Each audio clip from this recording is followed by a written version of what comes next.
Hey folks, thanks for joining me today. My name's Chuck Tuck and I'm the host of Amazing People, Amazing Things. So welcome back if you're a returning visitor, and if you are new, thanks for joining me on this channel. So today, let me get right to it. My guest is Martha Burich, and we're going to talk about raising children. She is the author of Yes, You Can Raise Happy, Responsible Children. And today we're going to talk about how being a role model is important in parenting.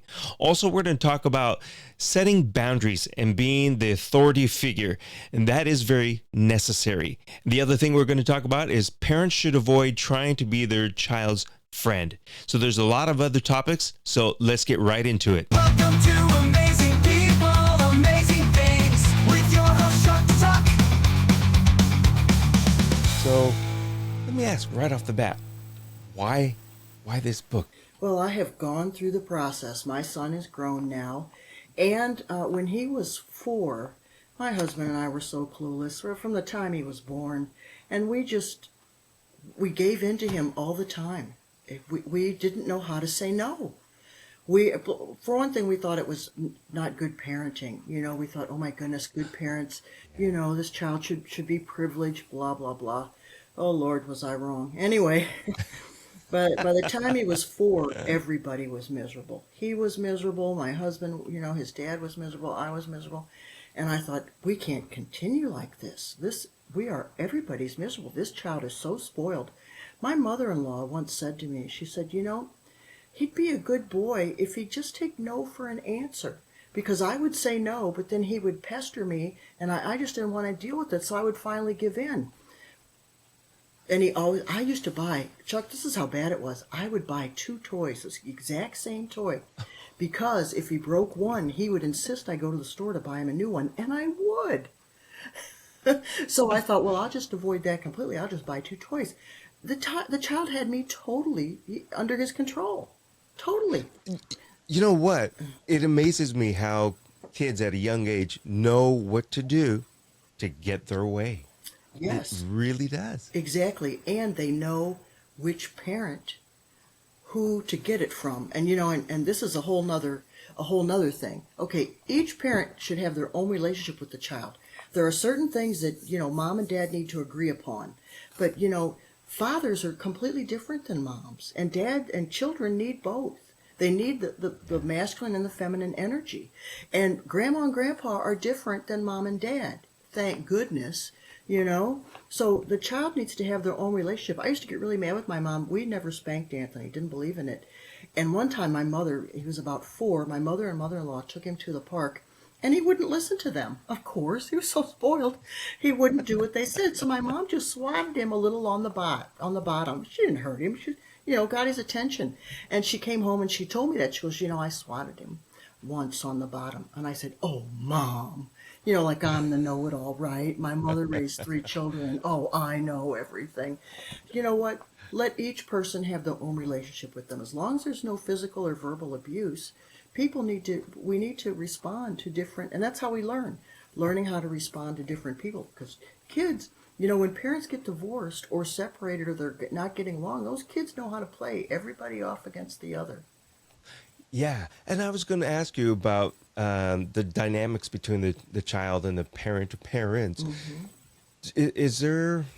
Does there need to be a good parent, bad parent, like a good cop, bad cop thing, or no, not necessarily? That's a really interesting question. Well, number one, do not be your child's friend. I mean, that should not be your goal. Thank you. You are the child's parent. You are the example. You need to be the example. You cannot be their friend because that's what their friends are for. And friends encourage people in some of the worst behavior. So you are their parent and their role model and the person they look to for advice as to what to do. Yeah, and the reason I jumped right in and said thank you, I think that is one of the biggest crux of the problem today with kids and parents is a lot of the, forgive me for anybody listening out there in the audience that's a younger parent, and I'm going to say this, when the parents consider and say that their child is their friend or best friend, like I said, there's no role model, there is no disciplinarian. Hey, you're my friend. No, I don't listen to my friend if I don't want to, and I tell my friend what to do if I want to. Yeah. Uh, Yeah, so that's mistake number one, thinking that we should be our child's friend because we're not helping them at all. They need a role model. They need someone to look up to. yeah. And I really encourage parents, you know what? You need to be the good example. And that's what makes it difficult because a lot of times we aren't very good examples. Right. How how does a parent step away from being a friend? I know that's a silly sounding question, and it seems like it should be easy, but it seems like a lot of parents have a difficult time um, dividing that friendship and parent role, even though it shouldn't be that difficult. Um, Well, what's the clue? What's the key? you're the ultimate authority, and your child needs to know that when you tell them they need to do something or not do something, it it means something. You know, when their friend says something, it's a suggestion. But when a parent says it, no, that's what needs to be done or not done. You know, so it's one thing to listen to your child and understand them as we should, but it's another thing to let them get away with things that they shouldn't. And that's what happens when parents become friends instead of parents. You know, it really has to be, you know, I know you want to do that, but I can't let you. I'm your parent. And I don't think that that's best for you. And you need to trust me at this time. I'm going to give you a couple of reasons, but you don't want to believe them. But you need to know that I have your best interest in heart. And I only want what's best for you, so I need you to trust me. Everything that you're saying is so sensible, reasonable, but I also come back to saying that I have seen some of my friends, or really my friends' kids who are old enough to have children, who have that difficult time of separating themselves from the child to be that disciplinarian. So everything that you're saying really resonates with me from what I've seen, and everything you're saying is so spot on. Uh, but so again, I'm going to say so difficult at the same time. And I don't know if the reason is that, the parent needs to fix something in them because they're lonely or they're missing something. Do you have any thoughts on that? Yes, there's so much fear in parenting. And also, you know, I think, Chuck, most of us live in high school a lot of us until we die. We're reliving high school until we die, or our school years, if we don't get those sorted out. And you know what? It takes years and years and years to get that sorted out. So you pretty much relive your high school years or your college years with your child. So if you were lonely at school, oh my God, he's going to be lonely. She's going to be lonely. Oh my God, we've got to get him friends. One woman on Facebook, her child was 3, and she wanted the child to eat healthy. You know, no ultra processed foods, which are definitely a concern when you have a food that is mainly chemicals and not food. It's concerning. So she wanted her child to eat healthy food, but she knew that at the daycare they would give them a lot of foods that really aren't healthy. But she was afraid to send a packed lunch with the 3-year-old because it might single her out and she would feel not part of the group. 3 years old. Now, socialization is a strange thing. Unfortunately, because we're also concerned about being socialized, we overlook some very bad behavior. So, because we want to be accepted by the group, okay, let's say we're in kindergarten, and here comes a child who's disabled, maybe in a wheelchair. Well, if I'm a little 5-year-old who's concerned about being popular, I'm not going to befriend that child. I'm going to think, oh my goodness, they're going to think I'm weird. Or if there's a child who's lonely, I'm not going to befriend that child. Oh my goodness, they might think that I'm not good enough if I befriend that child. Well, then that's what happens. We make a world full of followers and not leaders. A leader goes up to the lonely child and says, come on, let's have lunch. Sit with me. A leader says, yeah, my mom packed my lunch because we don't eat that kind of stuff. Leaders do what needs to be done, and no matter what the group says, but we're not raising enough of them. And then here, this mother was so concerned about her 3-year-old. And then, oh, here's another one. A mother posted on Facebook that her 5-month-old, she's really doing exercises to help the child strengthen her muscles, and the child isn't rolling over yet. And I said, well, what's 5 months old? I said, well, what's the hurry? Oh, no hurry. I just like her to be on track. Well, people don't understand that all of these charts, this middle ground, is all made up stuff. They take a gazillion children or people, and then they put where, the middle, where they all fall in the middle. Well, I don't want to fall in the middle. And then everybody worries because their child falls at the lower end or not at the higher end or whatever, and they worry about that. Well, we all develop at our own pace. And I told the mother, I said, did you not have to hold that child's head up until her neck muscles were strong enough? That child will roll over when her muscles are developed, and that's not a matter of you. This isn't baby gym, This is a matter of maturation of a child. Yes, you can help, but let's not put the cart before the horse and try to constantly keep this child on track. What does that mean, on track? A couple things I want to ask you. One of which is going to be on social media, how that plays into, like I said, this socialization and overthinking things and following these charts and listening to other people and trying to make your child popular, and then they end up alienating or being followers. Do you think that parents follow too many they're followers, and they're following the rules of other people, saying, hey, here's, like you said, here's the graph, my child is right here, my child is surpassing these things, where's your child at? Is that sounds like it would be a harmful thing, is it? It is. It's a real problem. And my mother told me, and we're going back a long time, my mother told me I was potty trained at 9 months. I'm sorry, Mom. That's humanly impossible. The muscles aren't developed until you're at least 2.5 to be toilet trained. So what my mother basically did was I lived on the toilet. She would just hold me after a meal. She'd hold me on the toilet or put me on this little potty seat, and I would just stay there until I guess did my business. Well, that's not potty training. No, Mom, I wasn't toilet trained at 9 months. But but see, so she goes to her friends and goes, well, Martha's potty trained at 9 months. Well, these other parents are like, oh my goodness, oh my goodness, oh, I got to get her out of diapers. Like, oh, my son's still in diapers. See, you have to trust your instinct, and this isn't, we're not in a comparison game. I think it was it Thomas Edison? At 6th grade, the teacher sent a letter home and said, your son's an idiot, he can't be taught, you really should take him out of school. And he did not know what the letter said, and when he asked his mother, he said, Mom, what to say? She goes, oh my goodness, they tell me that you are so smart, you would be better off if I schooled you at home. So she did. Well, he didn't know about this letter until after she died, and he looked through her things, and there was the letter that said he was an idiot in 6th grade. Thomas Edison. Okay? Thanks to him, we have light.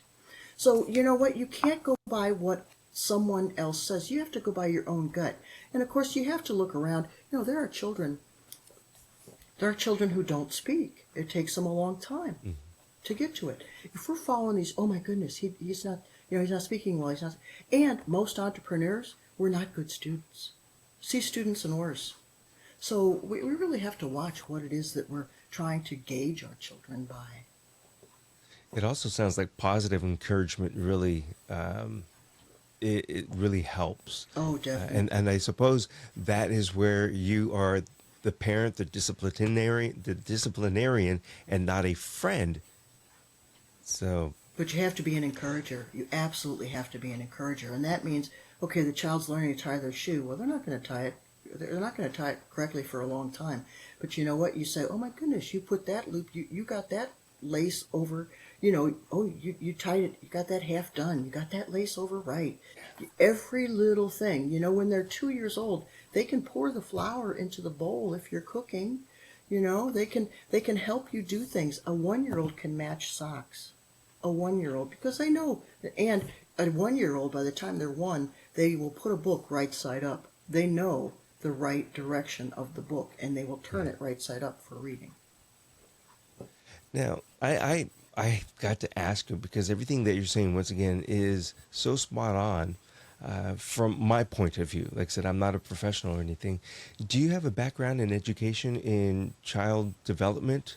Yes, yes, I taught child psychology for 10 years at the college level, and then I taught high school science for 16 years. And you know what? High school kids are just big kids. In fact, everybody's really just a big kid. Everybody's truly just a big kid. So if you Yeah. learn how to handle high schoolers, in fact, I go to the jail every Monday to talk to the addicts and alcoholics. And why do I do it? Because I was a high school teacher. I figure, you know, that's of course I can handle inmates. What? What?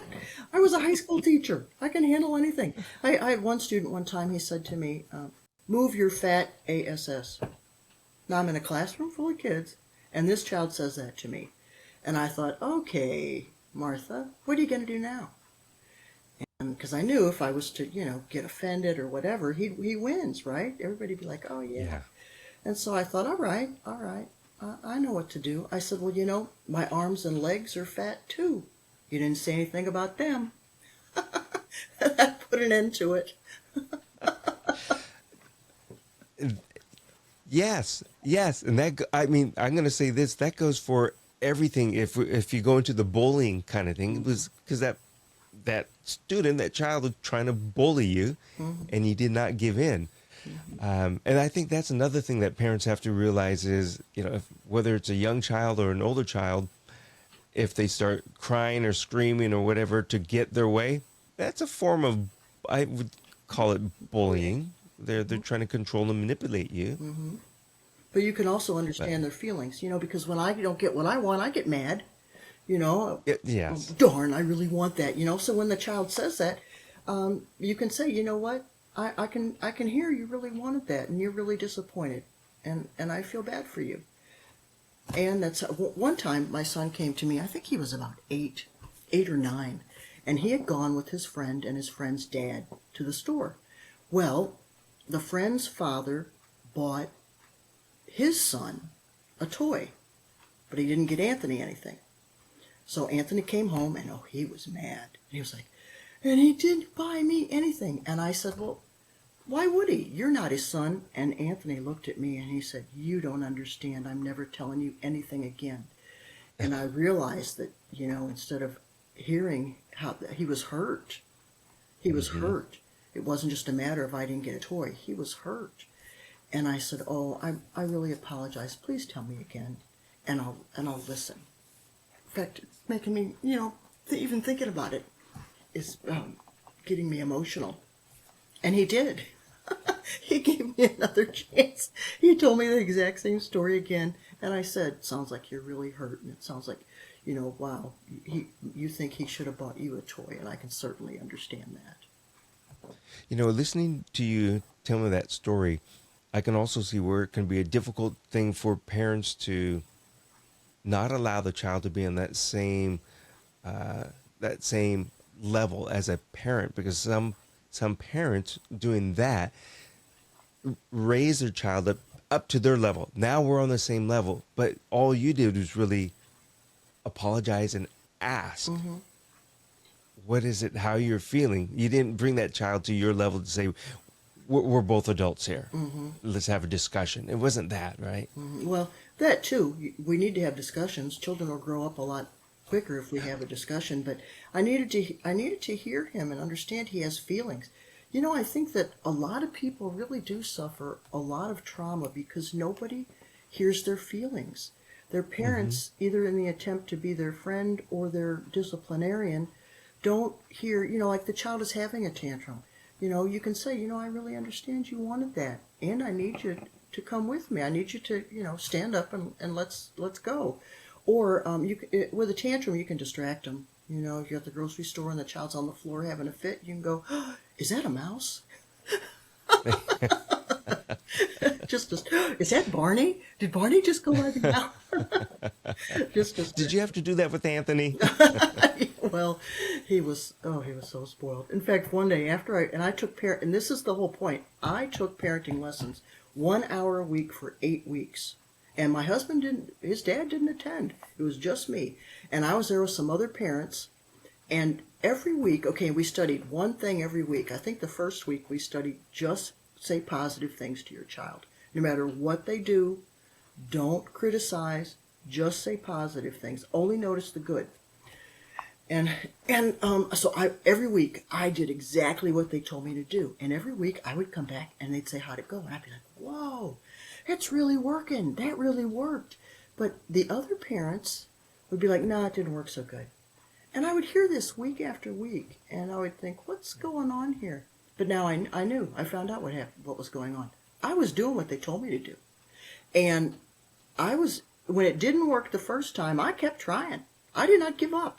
I thought, this book and these people tell me this works. It is going to work. And I'm going to keep pushing. And I'll be darned. Good Lord, we had an entirely different child. One time, Anthony said to me, Cuddy, he was such a little smart aleck. He said, I forgot exactly what it was, but he looked at me and he said, are you trying to use that psychology stuff on me again? And I said, yes, I am, dear. And he goes, well, it doesn't work. Well, he was completely wrong. It was working really well. Oh, that's funny. I forgot to ask you, in your book, yes, you can raise happy, responsible children. Do you have different methods and different steps in there on how to do these things that you're talking about? Chuck, this book is like 50 little pages. It's nothing but bullet points. Okay, at the grocery store, what do you do? Boom, boom, boom, boom. When you're eating, at meals, when you travel, what do you do? Boom, boom, boom, boom. Number one, when you travel, when you go anywhere with your child, have a bag of toys, books, crayons, markers, paper. Always be prepared. And I really, really, really do not, if you have a car and you show your kids movies while you're driving, not a good idea. This constant entertainment society is not helpful. It's better to have them in the back seat and you say, let's look for all the red cars. Tell me when you see a red car. Do you know what kind it is? Let's look for all the stop signs. Let's look for the number 3. Where do you see the number 3?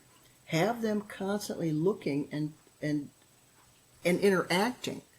Oh my goodness, why do you think that car just went around me? What do you think is happening? Ask them what they think is happening about things. Make them think, because this constant entertainment culture is getting our children and our adults are becoming attention deficit disorder. I notice myself, I'm scrolling on Facebook and 30 minutes have gone by. I'm like, what? Yeah. I just wasted 30 minutes watching a dog. What? It's so interesting about that for both children and adults, how you say that all of a sudden you realize 30 minutes have gone by, but we don't. Oftentimes we're looking for that quick fix, so we scroll through, constantly moving through things. Nope, don't want that. Nope. Oh, 1 second later. Nope. Right. But we're not watching anything, but we're wasting time. Mm-hmm. And I do really like your suggestion about being in the car. I remember the days of slug bug and things like that, red bug, and I don't know if kids still do that, but all these entertainment system in cars, and I would imagine they do exactly what you're saying. Parents, you're using the television to occupy their child so they won't say anything. Right, yeah. And then the child is getting someone else's opinions and thoughts about everything. There's this movie, I can't remember the name of it. A friend of mine really recommended it to me. It's something for children, but if you'll notice, a lot of children's movies are drama after drama after drama. The central character is constantly going through, like in this particular, I can't remember the name of it, the girl was going to cry. And so all of her internal little bodies were in there like, oh my goodness, she was with kids and they hurt her feelings and she was going to cry, a tear was going to fall. So all the things internal in her head were like, no, you can't let that tear come out. And it was always constant drama, drama, drama, drama. And I was like, what are we teaching children with constant drama? Lives are not supposed to be constant drama. And when things happen that we don't like, the proper response is, how can I take care of this? How can I take care of this? What can I do to fix this? Not, why did this happen to me? But, okay, now that I'm confronted with this, what am I going to do to fix this? You not that I watch a lot or any children's shows or movies, but I have come across a few. But you're right. Now that I think about it, oftentimes they show them in some sort of crisis, Right, right. which, yeah, would always put that child. I would think in a It's kind got, of like yeah, a bad it's got place. their blood pressures rising and their heart rate's going, and it's like, oh my goodness, and it's not in their best interest. We really have to be careful. And there's always so many bad people in these movies, these children's movies. There's always bad people. I remember Cruella de Vil, 101 Dalmatians. There's always these terrible bad people, and that's really not how life is, from what I've seen.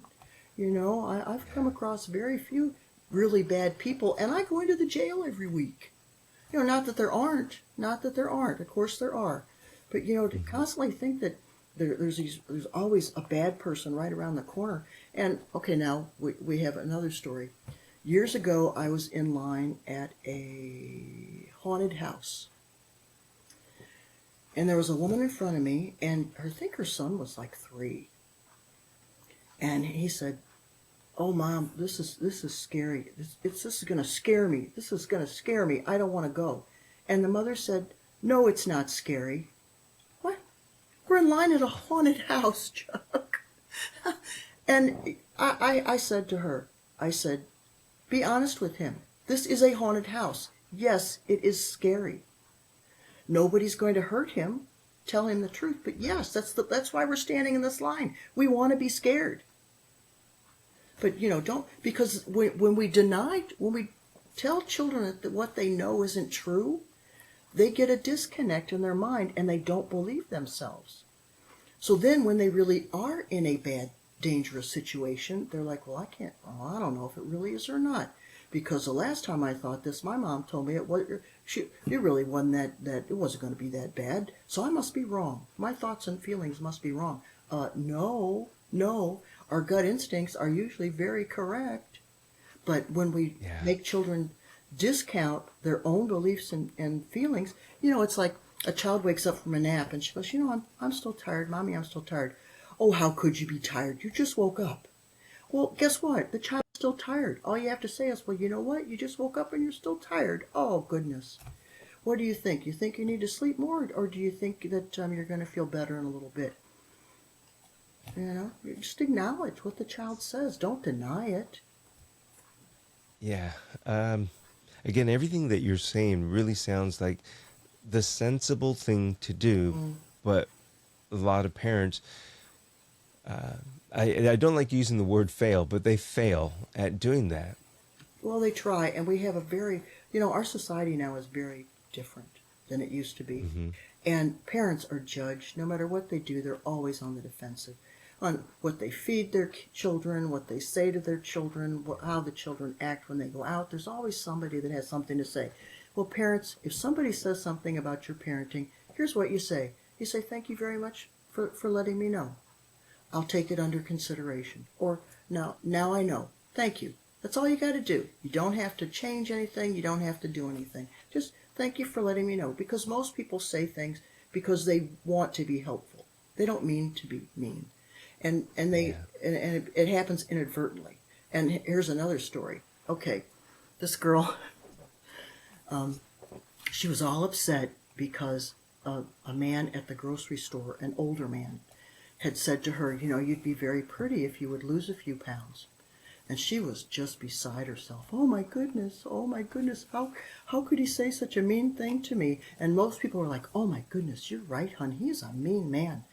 And I said, well, let's look at it this way. Very few people, strangers especially, are just going to come up to you and insult you. I believe he was really thinking about you and your health and wanting the best for you. And he told you what he thought was the best for you, that, it would be best for you if you lost a few pounds. No reason for you to be insulted. All you have to say is, "Well, thank you for telling me. I appreciate your concern." Yeah.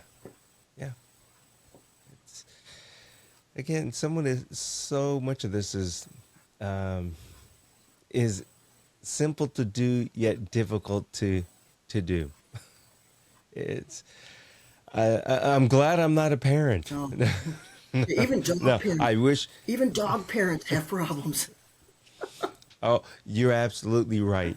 You are right, and I want to make sure that people know where they can go to find your book and get more information. Again, because this is really, really helpful. Even though I'm not a parent, it allows me to be able to look and say and understand what's going on between like my friends' kids. You know, it's and not to butt in on anybody's business, but maybe I could, do a little elbow thing to my friend, and say, "Hey, maybe you should tell your kid do it like this," or ask a question. But where would they go to find your book and Well, find you? well, the book won't be released until next month. My proof copy, hopefully, it's coming this week. I'm very excited about it. And you can go to my website, marthaburich.com, and I have a free resource for you, an article I wrote, How to Change Your Life Now, which will have a couple of things in there that will help you with your parenting. But also, I am changing over the website, but marthaburich.com, and you can go there and get that free resource to get onto my email list, so then you'll get notified when the book's released and all. I'm going to be giving a parenting workshop within the next month or so, and also I'm giving parenting lessons, and I think those are going to start up probably late September. Okay, and folks, this is September of 2024 that we're talking about. So if you're listening September of 2025, it's already started. Martha's ready to help you out. Martha, is there a critical age? I don't know how to phrase this, but is there a time frame that is more important to make sure that we do these right things, if at all possible? Is it like up to the age of 5? Make sure you do these things, or is it age of 10? I know we should do it all the time, but is there that critical age? Well, from the time the child's born, you want to start reading and showing books Mm-hmm. and things, okay? And you know what? Step parents come into children's lives. Expose your children, take your children out to as many places as possible, the zoo, the museums, the grocery stores, and introduce them to people, even from the time they're babies. Let them experience the world, because they will do a lot better in life the more experiences they have to draw from. But I don't like to, I don't want anybody to get caught up in this, oh my goodness, I got to do it now. If I don't do this, by the time he's 2 or that, no, because different people come into children's lives at different times, and plus children develop at different stages. So just do the best you can, and be a loving parent and listen to your child, and don't indulge them. When you say no, mean it. Don't change it to yes, because you're going to suffer. That's suffering, let me tell you. I know from past experience. Well, I'm glad you clarified that, because we did talk about this in the very, very beginning as far as the graphs and the lines go. And here I asked, for the frontal lobe, the grade, Yeah, right. when do you need to be able to do this to a child? But like I said, I imagine then it's a work in progress from the moment the child is born. And like I said, everybody is on a different pace. That's right. Yeah. Yeah, they are. Well, once again, folks, Martha Burich, the book is Yes, You Can Raise Happy, Responsible Children. Go to her website. I'll have all the notes in the show description so you can find her. Martha, before we leave, is there any one big tip that you can give to a child, a younger person who's listening, whether they're going to become a parent or they just happen to stop by and listen to this? What can they do to help themselves or help their parents? You know what? Nobody's perfect. And I guess we'd all be perfect if we were raised by robots, but who wants to be raised by a robot? Forgive yourself for whatever you've done wrong. Forgive anybody else that have done you wrong, which doesn't mean that they shouldn't have to suffer consequences. It's a whole other story. But just, let people be people, and just do your best today. If you do your best today, tomorrow will definitely be great.